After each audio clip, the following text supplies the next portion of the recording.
तवी नदी के किनारे बसा जम्मू हरे भरे पहाड़ों, बागों और खूबसूरत नजारों से घिरा है।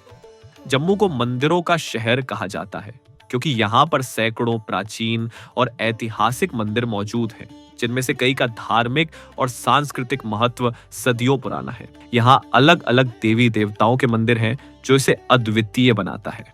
माता वैष्णो देवी की यात्रा का द्वार भी जम्मू से ही शुरू होता है, जिससे यह धार्मिक दृष्टि से और भी महत्वपूर्ण बन जाता है। पिछली बार हमने आपको बहु किला और वहां स्थित मां काली के पावन दरबार की सैर कराई थी, और इस बार हम लेकर आए हैं आपको जम्मू के एक और पवित्र स्थल कोल कंडोली माता मंदिर, जहां से माता वैष्णो देवी की पवित्र यात्रा का पहला अध्याय शुरू होता है।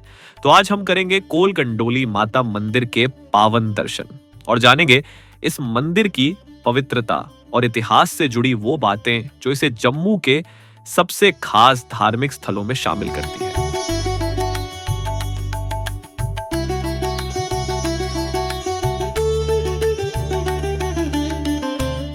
जय माता दी। मैं राज भगत आज फिर आपको लेकर आया हूँ एक और डॉक्यूमेंट्री की तरफ। ये डॉक्यूमेंट्री आज रहेगी हमारी कोल कंडोली माता मंदिर को लेकर। तो आज आप ठीक मेरे पीछे कोल कंडोली माता के दर्शन कर पा रहे हैं। ये मंदिर जम्मू के नगरोटा स्थान में स्थित है और आज इस मंदिर के बारे में हम पूरी जानकारी हासिल करने की कोशिश करेंगे कि ये मंदिर का नाम कोल कंडोली माता मंदिर क्यों पड़ा। आप लोगों को एक और चीज बताना चाहूंगा कि वैष्णो माता की यात्रा करने से पहले जितने भी श्रद्धालु यहाँ पर जम्मू में आते हैं वो सबसे पहले कोल कंडोली माता के मंदिर के दर्शन करते हैं। इसे बहुत ही पवित्र स्थान माना गया और ये बहुत ही प्राचीन मंदिर है। आज हम जानने की कोशिश करेंगे कि ये मंदिर किसने बनाया, क्यों बनाया और इसका नाम कोल कंडोली माता मंदिर क्यों पड़ा। तो चलिए मंदिर में।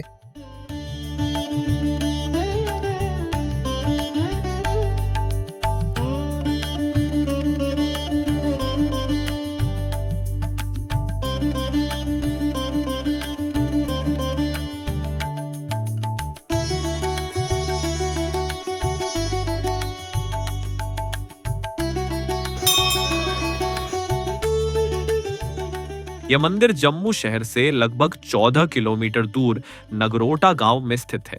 इसे वैष्णो देवी यात्रा की शुरुआत या पहला दर्शन माना जाता है। यह माता वैष्णो का पहला दर्शन कोल कंडोली के नाम से भी प्रसिद्ध है। कोल का अर्थ है कटोरा, चांदी का प्याला, और कंडोली से तात्पर्य कौड़ी से है। मान्यता है कि माता ने स्थानीय कन्याओं के साथ कौड़ी खेली थी।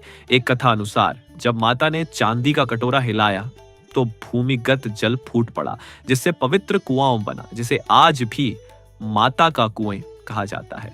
माना जाता है कि द्वापर युग में माता वैष्णो देवी 5 वर्ष की कन्या रूप में यहाँ प्रकट हुई और लगभग 12 वर्ष तक तपस्या की। फिर माता ने पिंडी स्वरूप में स्वयं को प्रकट किया, जो आज मंदिर में पूजी जाती है।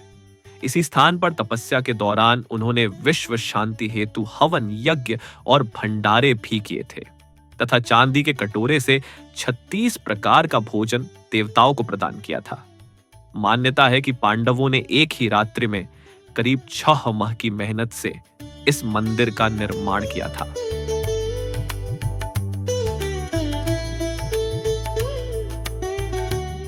हम संजय शर्मा है और मैं कोल कंडोली माता का पुजारी हूँ। ये मंदिर का इतिहास सबसे पहले ये माता कोल कंडोली इनका नाम पड़ा है। आप ये बताइए कि कोल कंडोली नाम कैसे पड़ा। सबसे पहले माँ ने खोल कटोरे से, चांदी के कटोरे से 33 करोड़ी देवी देवताओं को भोजन पुराया था। तो माता रानी यहाँ कौड़ियाँ खेलती थी, अपनी जितनी भी इनकी बहनें थी उनके साथ माँ कौड़ियाँ खेलती थी। तो ये जो आप प्राचीन मंदिर देख रहे हैं ये पिंडी रूप में माँ विराजमान है। तो छोटी कन्या माँ जहाँ 5 वर्ष की, तो कहते हैं माँ 5 वर्ष की कन्या के रूप में यहाँ झूला झूलती थी और इसी पिंडी में माँ आदर्श हो गई। तो पहला दर्शन माता का कोल कंडोली के नाम से विख्यात हुआ।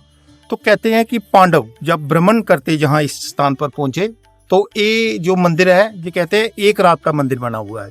ये प्राचीन मंदिर समय के 6 महीने का दिन और 6 महीने की रात होती थी। तो कहते हैं ये प्राचीन मंदिर एक ये और एक आप शंभू हमने जी यहाँ एक आप शंभू, ये दोनों ही प्राचीन मंदिर बने हुए हैं। तो उसी समय पांडवों द्वारा ये मंदिर कहते हैं बनाया गया। तो पांडव यहाँ रुके तो उनको प्यास लगी, तो कहते हैं प्यास जब लगी तो यहाँ कुआं, माँ ने कुआं प्रकट किया यहाँ। तो वो कुआं भी है साथ में, जहाँ आकर लोग शीतल जल पीते हैं। सबसे प्रथम पहली यात्रा यहाँ से ओल कंडोली से तभी शुरू हुई कि उस समय प्राचीन काल में क्या होता था कि घोड़ों के साथ जहाँ नमक चलता था, तो अच्छा। कहते हैं उस नमक के बीच में माता जी जो पिंडी है, ये नमक की पिंडी है। अच्छा, इसी में माता रानी ने अपना अद्भुत वो अपना शक्ति की और इसी पिंडी में माँ अदृश्य हो गई। तो उस समय क्या होता, पहला पड़ाव जहाँ होता था इधर रुकते थे, दूसरा देवा माई और तीसरा माता भवन में जाकर वहाँ जाते थे। तो इसी कारण ये पहला दर्शन इधर से 13-14 किलोमीटर जम्मू से आप पहले पड़ाव के लिए, दूसरा देवा माई और तीसरा माता भवन। हमने देखा यहाँ पर लोग कमल का फूल स्पेशली चढ़ाते हैं, उसका क्या रीजन है, क्या कारण है? ऐसा माँ किसी भी रूप में है, माँ लक्ष्मी के रूप में भी है, माँ वैष्णवी भी है, किसी भी रूप में है। तो इसी कारण कमल का फूल माता को चढ़ाया जाता है कि माँ लक्ष्मी भी रूप भी है और देवी भी रूप भी है, हर किस्म का माँ का रूप है।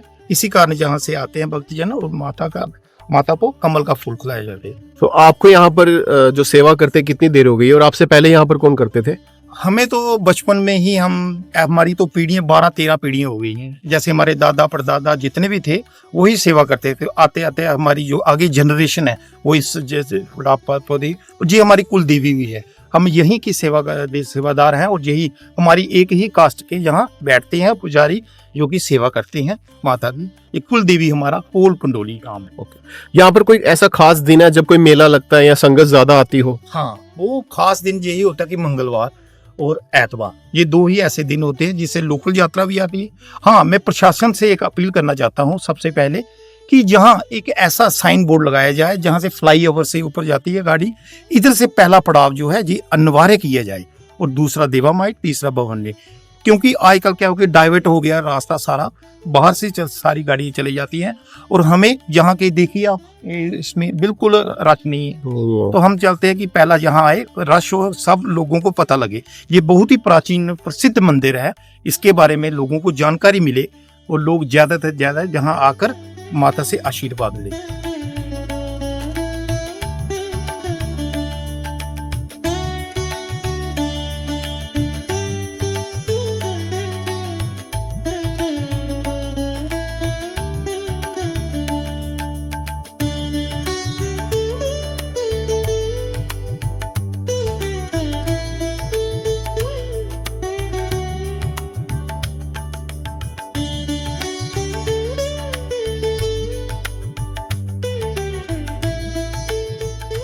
तो आप जो यहाँ पर इतनी सारी ये माता की चुन्नियाँ बंधी हुई देख पा रहे हैं, ये चुन्नियाँ लोगों ने इसलिए बांधी हैं क्योंकि लोग यहाँ पर अपनी मनोकामनाएं, जो भी उनके मन की इच्छाएं रहती हैं, जो भी उनके दुख दर्द है, वो माता के चरणों में वो अर्पित करते हैं। और एक जिसे डोगरी में सुखन कहा जाता है या हिंदी में अगर आप कहें तो एक कामना, मनोकामना, तो वो उसकी पूर्ति के लिए इस चुन्नियों को यहाँ पर बांधा जाता है ताकि माता रानी उनकी जो मनोकामना है वो पूरी करें, उनकी जो इच्छाएं हैं वो पूरी करें। इसलिए लोगों ने ये सारी चुन्नियाँ बांधी हुई और आप देख रहे हैं कि कितने सारे लोगों ने ये अपनी मन्नतें की हैं। बहुत सारे लोग हैं जिनकी ये मन्नतें पूरी भी होती हैं। बहुत सारे लोग हर साल यहाँ पर आते हैं और माता के दर्शन का अनुभव करते हैं और यहाँ पर जो पीस है उसे अनुभव करते हैं।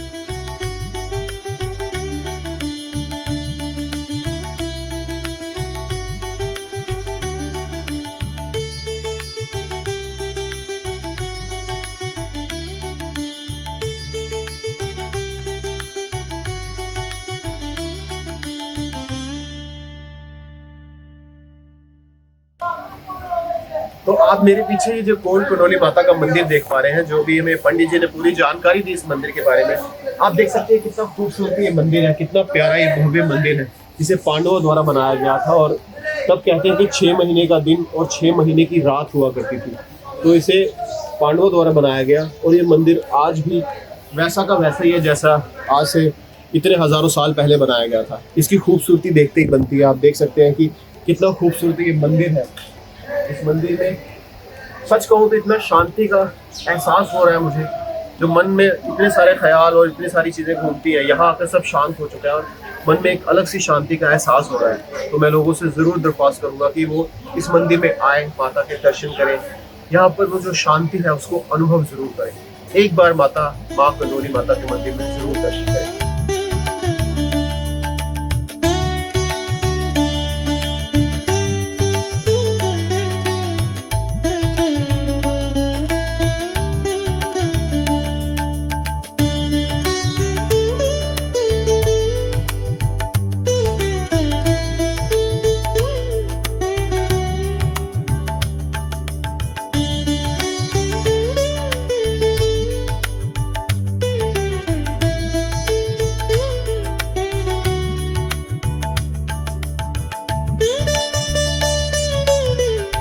सच में पानी की जो शीतलता है उसे पी के महसूस कर पा रहे हैं।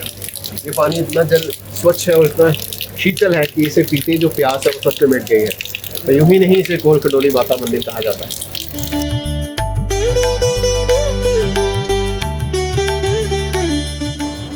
तो जैसा कि हमने पंडित जी से सुना इस कुएं के बारे में, ये कुआं जो है इसकी एक अपनी अलग कहानी है। कहते हैं कि माता रानी माँ वैष्णो देवी जब 5 साल की थी वो इसी जगह पे छोटी छोटी कन्याओं के साथ खेला करती थी। तो खेलते खेलते क्या है कि जो कन्याएं थी उन्हें प्यास लगी, तो माता रानी ने अपनी शक्ति से इस कुएं को प्रकट किया था। तो उन कन्याओं ने, उनकी सहेलियों ने यहाँ पर अपनी प्यास बुझाई थी और यहाँ से उन्होंने एक कटोरी कहते हैं जिसे कौल हम लोग कहते हैं, वो एक कटोरी थी चांदी की, वो भी प्रकट की थी और उस चांदी की कटोरी से यहाँ पर माता ने जो पानी उनको पिलाया था, ये तब से इस जगह का नाम कोल कंडोली माता मंदिर पड़ा। अभी आप देख पा रहे हैं जो ये कुआं है ये पहले ओपन हुआ करता था, अब इसे बंद कर दिया जाए है फॉर सिक्योरिटी रीजन, क्योंकि यहाँ पर बच्चे भी आते हैं तो अंदर लोग झांकते हैं। इसलिए सेफ्टी के लिए इन्होंने फिलहाल इस कुएं को जो है बंद कर दिया हुआ है। लेकिन इस कुएं का जो पानी है वो बिल्कुल नेचुरल है। इसमें बाकायदा मोटर्स लगी हुई है, मैं आपको बताना चाहूँगा इसमें मोटर्स लगी हुई है, आप देख सकते हैं पंप लगाया गया है और ये पानी जो है बाहर आगे सप्लाई जा रही है, जिससे लोग यहाँ पर पीते हैं। जो बाहर जितने भी श्रद्धालु जो टूरिस्ट यहाँ पर आते हैं वो सब पीते हैं। तो ये पानी सच में बहुत पवित्र है। इस पानी को मैंने भी पिया है, सच में इस पानी को पीने के बाद जो मेरी प्यास थी वो एकदम शांत हो गई। इतना शीतल ये जल है, कोई इसमें फ्रिज नहीं लगा हुआ, ये नेचुरल ठंडा पानी है और मैं सच में इस पानी को पी के मेरी प्यास तृप्त हुई है और मैं माता रानी को धन्यवाद करता हूँ इस कुएं के लिए जो उन्होंने यहाँ पर प्रकट किया था।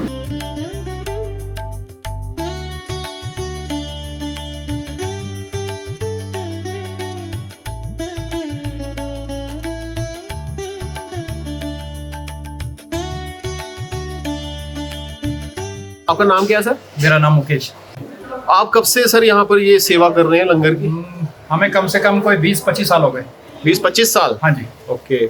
मुकेश जी आप कहाँ से बताया आपने? मीरा साहब से। मीरा साहब से आए हैं। हमारी एक पैदल यात्रा भी आती है। अच्छा। हाँ, हम 3 दिन के लिए, हमारे 4 दिन के लिए यात्रा निकलती है मीरा साहब से। मीरा साहब से? हाँ, पैदल यात्रा आती है, यहीं पे आती है? हाँ, पहला हमारी रात जो होती है वो यहीं पे होती है। अच्छा। यहाँ पे लंगर की पूरी व्यवस्था की हुई होती है जी। वो यहाँ से होके फिर हम आगे जाते हैं। अच्छा। कटरा की तरफ। कटरा की तरफ, ओके।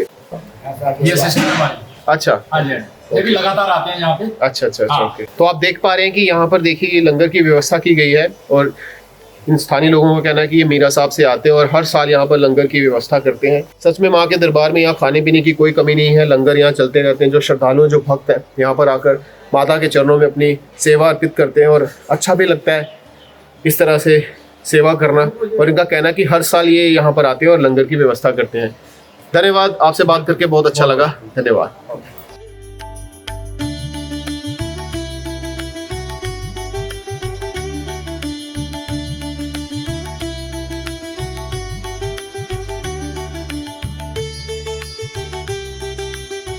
तो इस वक्त मेरे साथ सुरेश कुमार जी हैं जो नगरोटा के ही निवासी हैं। सुरेश जी, मैं आपका स्वागत करता हूं अपने इस YouTube चैनल में। और सुरेश जी, ये जो कोल कंडोली माता मंदिर है इसका इतिहास क्या है? यहाँ की स्थानीय कन्याओं के साथ माता रानी खेलती थी, खेलते खेलते कन्या को प्यास लगी है तो यहाँ पानी का कोई साधन नहीं था, जंगल था उस समय, तो माँ ने इस जगह पे हाथ मारा था तो वो चश्मा बना था, बोली समझते ना। तो चांदी के कोल प्रकट किए थे, उसमें माँ ने कन्या को पानी पिलाया था, तभी नाम पड़ा है कोल। और कंडोली मतलब गेंद कोडियाँ खेली हैं, गीटे खेले हुए हैं, कोडी होती है ना सफेद रंग की, वो सब माँ ने यहाँ बचपन में खेला हुआ है तो तभी नाम पड़ा है कोल कंडोली। अच्छा। रोज की 10-20 मन्नतें चढ़ती चलती है, स्किन डिजीज की कोई प्रॉब्लम हो किसी को तो कहते हैं कि माता रानी का घर बैठे हुए नाम लेके मिल लो ना कोल कंडोली के नाम से। लोकल तो सबको पता है इस चीज़ का, वो ठीक हो जाता है। तो काली मिर्च चढ़ते हैं बदले में, तो जी कोई मौके हैं तो चांदी का मौका बना रहा है, कोई ददरी, कोई बाल खराब है, किसी आंख खराब है, कुछ भी है यहाँ पर वो ठीक हो जाती है। लोगों की पत्नियां तक ठीक हो जाती है, हमारे विश्वास की बात है। तो सुरेश जी का कहना है कि जिन लोगों को स्किन की प्रॉब्लम रहती है, जैसे स्किन में रैशेज हो जाते हैं या जैसे मस्से निकल आते हैं, तो वो यहाँ पर आके मंदिर में अपनी मन्नत रखते हैं और उनकी मन्नतें पूरी भी होती हैं। सुरेश जी, मैं और ये जानना चाहूँगा, हाईवे बना है तो पहले ये अब इससे बने शायद 10-15 साल ही हुए हैं, इससे पहले यही रूट हुआ करता था। हाईवे बनने से इस यात्रा में कितना फर्क आया है? सर खत्म ही हो गया है, फर्क क्या है, 5-10% ज़्यादा रही है, नहीं तो पहले रश काफ़ी था, दिन रात एक बराबर था। उसकी उस यात्रा के फर्क पड़ने से मुझे लगता है यहाँ की जो मार्केट है लोकल लोगों की, जी उसमें भी फर्क आया, बड़ा फर्क पड़ा है। मंदिर में फर्क पड़ा है, बाहर मार्केट है, नगरोटा से लोग कुछ खा रहे हैं, कोई कुछ खरीद जी, रहे जी, हैं बिल्कुल। उससे भी बड़ा फर्क पड़ता है। तो जो अभी हाल ही में रेल यात्रा भी शुरू हुई है, तो उसके बारे में आपको क्या लगता है? कुछ यहाँ पर जो ऑलरेडी इतना जो बिजनेस था वो कम हो चुका है, जी, जी। तो उसमें तो और ही कमी आएगी। और कमी आ गई है सर, आने की है। अभी जैसे शुरू में तो अब सीधे लोग सीधा कटरा से सीधा श्रीनगर, जहाँ रियासी की तरफ शिवपुरी वगैरह उस तरफ जाते हैं। इधर तो भाई नॉर्मल लोग जो बच गया कोई या जो लोकल लोग हैं, लोकल लोग हैं, बस ज्यादा लोकल ही रह गए हैं। बाकी बाहर के टूरिस्ट बहुत कम है। टूरिस्ट कम आते हैं। ऑब्वियसली जब ट्रेन का जो रूट है वो बिल्कुल ही अलग है, जैसे कि पहले भी हमने कुछ लोगों से बात की थी, उनका भी ये कहना था कि जम्मू में जो टूरिज्म है वो अब धीरे धीरे खत्म होने लगा है, क्योंकि अब जो टूरिस्ट है वो दिल्ली से सीधा ट्रेन पकड़ेंगे और सीधे कटरा, और कटरा से सीधा श्रीनगर। तो जो जम्मू के जो हमारे लोकल जो हमारे ऐसे प्लेसेस हैं जहाँ पर उन्हें जाना चाहिए वो एक्सप्लोर नहीं हो पाएंगी, और ये सच में एक दुखद बात है जम्मू के लिए। प्रशासन से क्या कहना चाहेंगे आप? यही कहना चाहेंगे सर, कुछ ना कुछ डेवलपमेंट करें, कुछ और डेवलपमेंट करें, कि कुछ और नया कुछ बनाएं, ऐसा चीजें कि जो लोग स्पेशल जम्मू देखने के लिए आए। आपकी बात बिल्कुल सही है सुरेश जी। मैं भी सुरेश जी की बात प्रशासन से रखना चाहूँगा और अपनी इस वीडियो के माध्यम से ये कहना चाहूँगा कि सच में आपको जम्मू के टूरिज्म के भी ऊपर भी थोड़ा ध्यान देना बहुत ज़रूरी हो चुका है, क्योंकि जैसे ये हमारे प्राचीन मंदिर हैं, ये मंदिर धीरे धीरे करके अगर इस तरह ही रहा तो ये लुप्त हो जाएंगे। इसकी जो ख्याति है जो बढ़नी चाहिए वो उल्टा कम हो रही है। तो इसे प्रशासन से मेरी ये रिक्वेस्ट है, ये दरख्वास्त है कि इस तरफ भी उन्हें थोड़ा ध्यान देने की जरूरत है, सो दैट कि जम्मू का जो टूरिज्म है वो दोबारा फ्लोरिश करे। थैंक यू सुरेश जी, आपसे बात करके अच्छा लगा। Thank you so much. जय माता दी। यह मंदिर माता वैष्णो देवी की यात्रा की प्रारंभिक स्थली और आध्यात्मिक द्वार माना जाता है। मंदिर परिसर में अन्य पवित्र स्थान गर्भगृह के पास गंडेश्वरी ज्योतिर्लिंग का मंदिर भी है, जो शिव एवं शक्ति के एकत्व का प्रतीक है। जहां शिव है वहां शक्ति, और शक्ति के बिना शिव अधूरे हैं। उसी पास माता का कुआं है, जिसका जल पीने से मानसिक शांति मिलती है और इसका छिड़काव करने से शरीर भी शुद्ध होता है।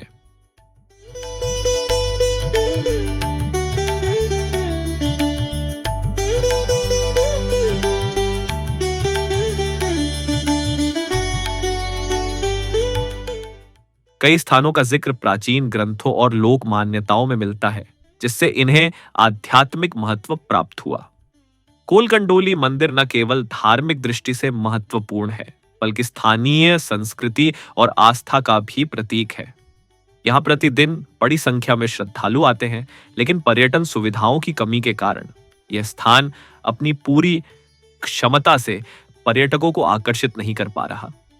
पर्यटन विभाग को चाहिए कि यहाँ बेहतर पार्किंग सुविधा और साफ सफाई पर ध्यान दे। साथ ही मंदिर परिसर के आसपास सौंदर्यीकरण और सांस्कृतिक कार्यक्रमों का आयोजन किया जाए, ताकि यह स्थान न केवल स्थानीय भक्तों बल्कि बाहरी पर्यटकों के लिए भी आकर्षण का केंद्र बने। उचित प्रचार प्रसार और बुनियादी ढांचे के विकास से कोलकंडोली माता मंदिर जम्मू पर्यटन की एक नई पहचान बन सकता है।